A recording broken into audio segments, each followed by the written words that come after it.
This is one of the most brutal battles of the entire Pacific War, and the American general in charge told his own men it would basically be over before it started. September 1944. The island of Peleliu, a tiny 5-mile stretch of coral in the Pacific. The commander of the 1st Marine Division looks at this island and tells his men it'll be a 3-day fight, maybe 4 at the absolute most. He wasn't lying to them. He genuinely believed it. What he didn't know was that the Japanese commander defending the island, Colonel Kunio Nakagawa, had completely thrown out the old rulebook. Up to this point in the war, Japanese defenders usually tried to stop landings right on the beach or throw themselves at the enemy in massive suicidal charges. Nakagawa did neither. Instead, he turned an entire mountain called Umurabrogol into an underground fortress. Hundreds of natural coral caves, all connected by tunnels packed with hidden artillery and machine gun nests that could hit the same piece of ground from 5 different angles at once. He wasn't planning to stop the Marines on the beach at all. He was planning to let them walk in, and then bleed them for every single yard after that. And that's exactly what happened. The Marines took the beach and the airfield in the first few days, just like the general predicted. Then they turned toward the mountain, and the entire battle changed completely.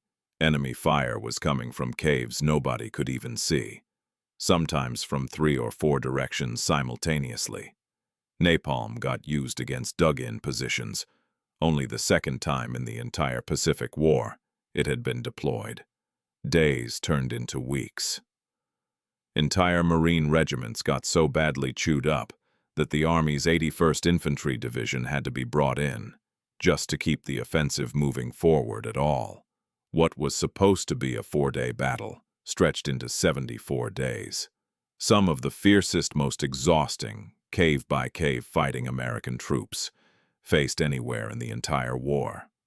By the time it finally ended in late November, roughly 40% of the American troops who landed on that island were killed or wounded, the highest casualty rate of any amphibious assault of the entire Pacific War.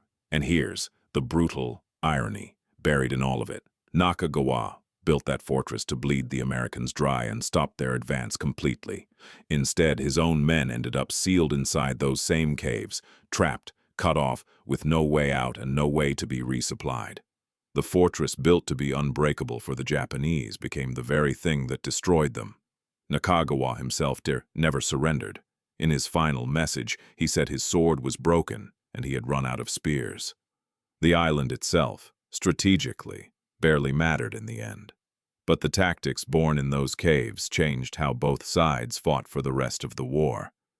If stories like this, the brutal ones that rarely get talked about, are your kind of thing, stick around because this channel is full of exactly these.